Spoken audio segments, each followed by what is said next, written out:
Okay, now we're going to do some paint effects. So I'm going to stick to the three main ones that you're probably going to be asked to do. So we've got concrete, a few different concretes, rust, and wood.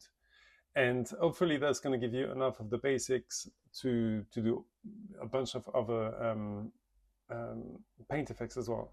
So when it comes to concrete, one big thing I do is I always mix some beige to my mix because I find black and white just looks a bit too blue and cold and doesn't look realistic.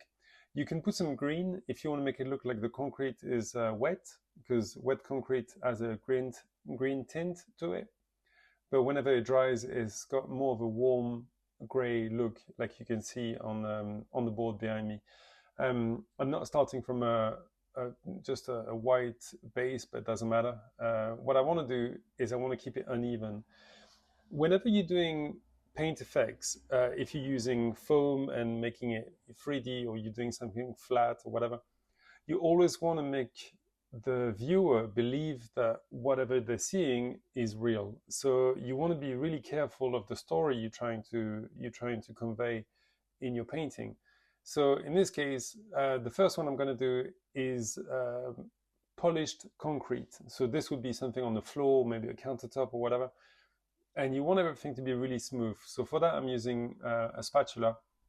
These are called Venetian plaster trowel. The bigger one, they're from the same company. I think this is Ox or something.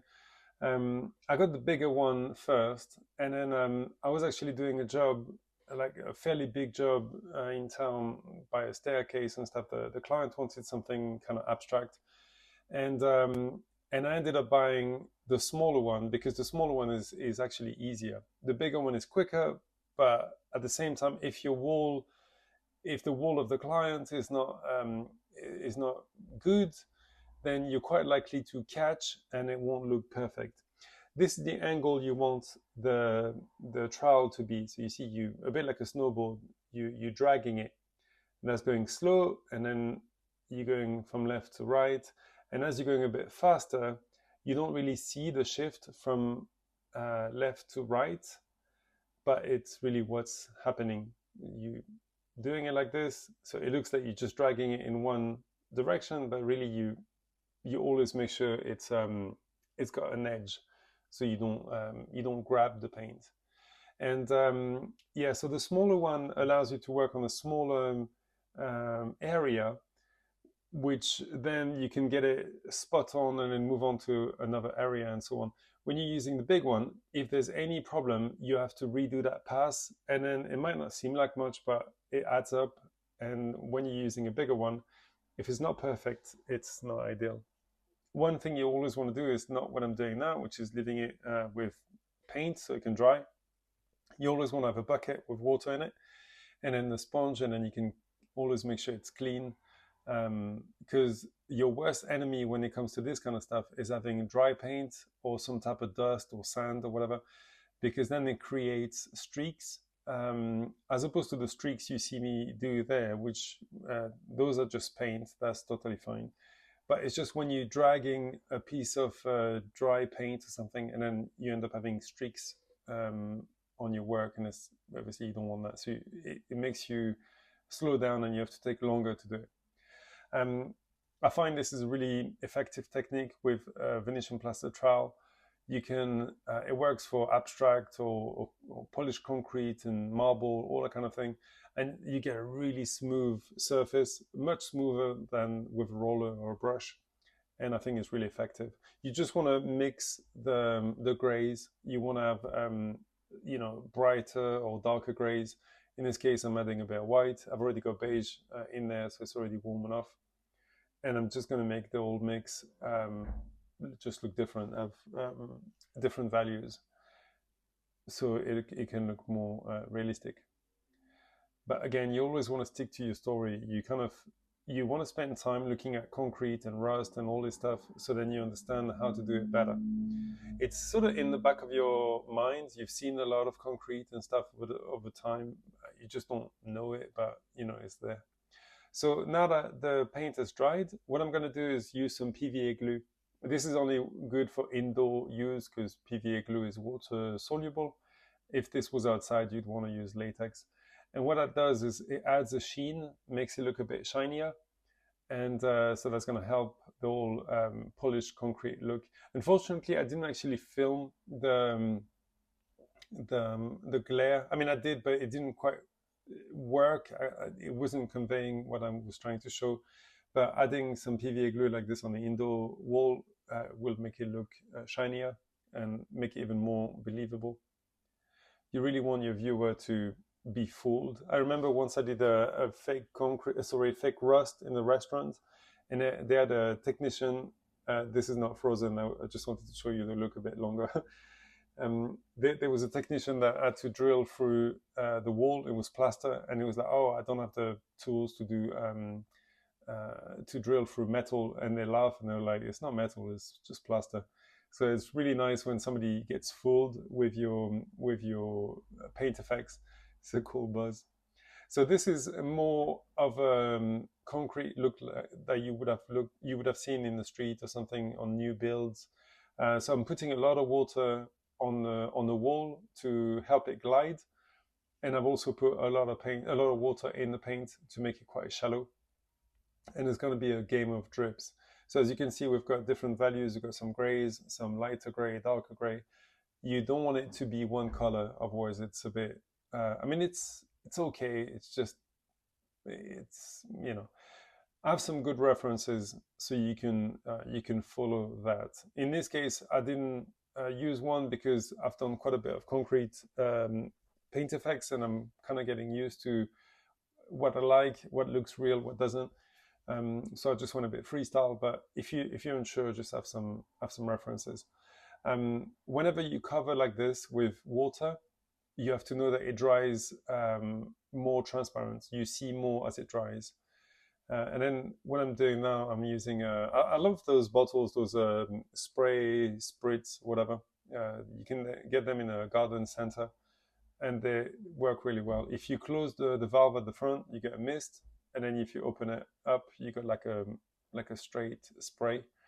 So in this case, I'm using the mist, and I just really want a lot of drips.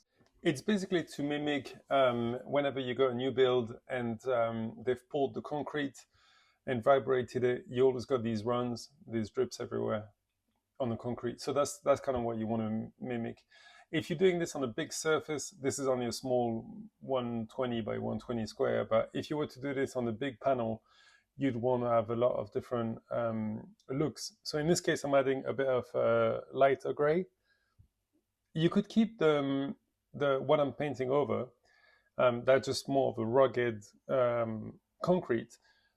But now I'm going to use a roller, and I'm going to make it more of a smoother concrete. You've got a bunch of types. In a minute, I'll show you different looks of concrete. So you really have a lot of freedom to create as you want. But what you want is really to have different looks all together. So if I was to do the entire room I'm in there at the moment, I'd want to have this lighter concrete, some darker concrete, some with lots of drips, some fairly smooth. And that's the way you can fool the viewer into thinking this is an actual concrete room. I've actually done a bar for a client where it was like a rough concrete. I actually broke some of the corners of the walls, had a lot of drips and all that stuff. Even I did some plaster to make it look like the pebbles of the concrete. And it really looked convincing. It looked like a bunker, and that was the look that we're after. It looked really cool. So yeah, you want to mix the looks that you're having, and of course your client might want a smooth concrete or rough concrete. That's up to their vision. And in this case, I'm doing more of a smoother concrete, not too many runs. So I'm applying some water, but I'm going to put it in certain places. I'm going to stay stuck in one spot to create some drips only in one area, and then some others there. And there's I've put a bit of a mist all over the top of it, but not too much. Again, to create a different look. It's really it's a really fun technique to do. I really like painting concrete. Sometimes you'll need this for something that can't be concrete. Maybe you're doing an installation and it's foam or something. In this case, I'm going to add some black. So that's just your typical black emulsion that I'm using. I've watered it down. You don't want it to be too thick, and you don't want it to be too runny either. In this case, it's kind of viscous and that's just right. And then those black dots mimic the bubbles. Say if you were to lay concrete and it's not vibrated enough, you'd have some bubbles. So that's what they mimic, the holes left by the bubbles, basically. And when you do this, if you're doing this over a wet surface, it'll run a bit, but you can wipe them off, or once it's dry, you can paint some gray. You see some are running, but afterwards I fix them. And that's also a pretty convincing concrete. Again, a different look, totally different look. You just want to have a different. These are some examples. Some with the pockets, like here, smooth, rough. You have a bunch of different styles of concrete that you can do. Now we're going to do rust. So I'm going to start with brown, and I've got black on my roller. I was painting black somewhere in the shop, and I'm not going to mix it properly. I'm just going to keep it rough. And what I want to do is I want to show different values. So most of it's going to be orange at the top. Whenever you're doing rust, you can have some green, but not too much, showing like some mold or whatever. One thing that does look good is silver or chrome. You can have a can of chrome and then just add some dots. That does look pretty effective, but you have to be careful not to put too much, otherwise it just looks fake. And but in this case, because it's going to be mainly orange, I want the background to be quite dark, so the orange comes through. Whenever you're doing paint effects, you always want to have a lot of layers. If you're going straight for the color that you can see, mainly like the orange, it's not going to look good. You got to try and see through the layers. In this case, the metal, the iron would start by going tarnish and brown, and then over the top you'd get the rust, the bright orange spots, but you've also got different shades of orange coming through. You want to have as many layers as possible. The more layers, the more believable it's going to be for your viewer. I've done a big installation in town for a client. The whole venue was rust, and it looked really convincing. It looked really nice. But yeah, that's the thing. I just made sure I worked in my layers. I started dark, then I went light, I put drips, and I came back. You work on feedback. You're painting something, you see what you're doing, and then you're adjusting as you go. Because depending on the lighting from location X to location Y, it's going to be different. What the client wants is be different. So it's not a matter of you paint it like this, then you paint it like that, and then you move on. Now, when you're doing paint effects, you really have to work with the feedback that you're getting from what you're painting. So in this case, I really like this orange on the sides, it's brown in the middle, it's a bit more black in the middle. In other places, it's very uneven and it's perfect. This is a spray bottle, which is about 70% water, 80% water, maybe even more actually, as you can see, maybe 90% water and 10% paint. So as I'm going to be spraying this, a lot of it is going to disappear. The more you tighten the screw, again, the more it's a mist. The way I've got it there is going to be doing streaks because I want to show some runs, but also I want a lot of it to come out. I don't just want a mist, I want a lot to come out. And even though it looks bright orange because there's a lot of water, as it dries, it'll dry a lot more transparent. This comes with practice, to trust yourself and your mix. The more you do it, the more you'll understand how much you've got to water it down and how much you can work with it. So the idea is I'm going to do that and then lay it dry, do some more work to it, and then apply exactly the same, and it'll look different. In this case, I put it a bit rough because I knew I wanted a lot of drips. Now I'm applying a lot of water with the spritz. It doesn't have to drip. Some rust don't drip. Um, you can use a spray can only if you want. You could do whatever you want. In this case, you see, we can see the white or the light gray of the wool coming through. um, I, I should have let the brown dry a bit better, but that's fine. This is a really cool tool. This is for buffing the car when you apply compound or some type of wax to a car. But it has a bit of a texture, so you can use it to create texture if you're painting granite or rust or whatever, and then you can add a bit of a texture.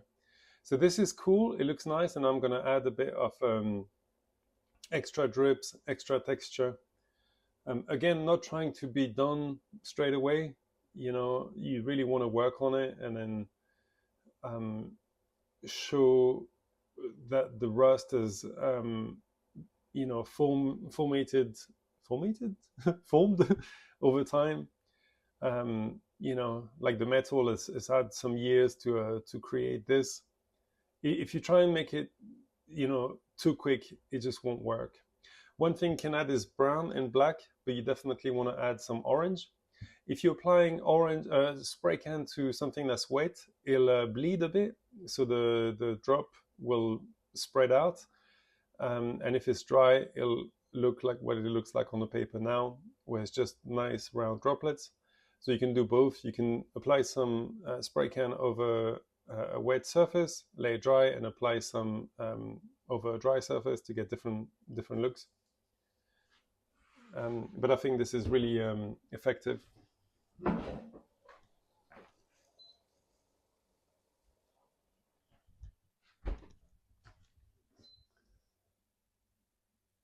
And that's pretty much your finish rust look. As I said, there are loads of different looks you can do. You can add chrome and whatever to it, more brown. It's really it's so cool when you're painting paint effects. You have a lot of freedom to create. It's really fun to do. I highly recommend doing them. Next, we're gonna do wood. So I've wiped off the rust because it was brown, so I thought it'd work.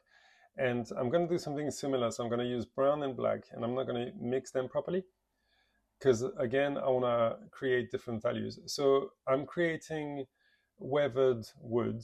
If you were creating normal wood, say pine wood, instead of having black and brown, you'd want to have beige and brown, so it's not as weathered, not as pronounced.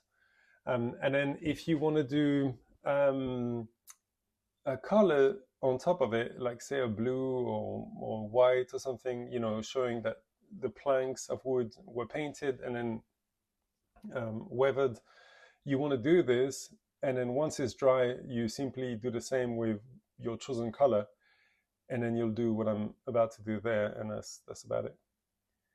This is very satisfying. I really like this. And again, you want to create it over a few layers. So in this case, I've made it like the planks were really rough, not cut straight, but you could simply use a ruler and paint them with straight lines, and that would be totally fine. That'll be coming up in a minute. In this case, I put, I think, 3 or 4 different coats on top of the brown. So I got like a peach, beige, a hazelnut, and then I'm putting a bit of white on top to create a lighter value again. And this is all going to make the planks of wood even more 3D. You really want to show character, because whenever you look at something in nature or or something man-made, there's a lot of character. These are the rubber combs that I use to do wood.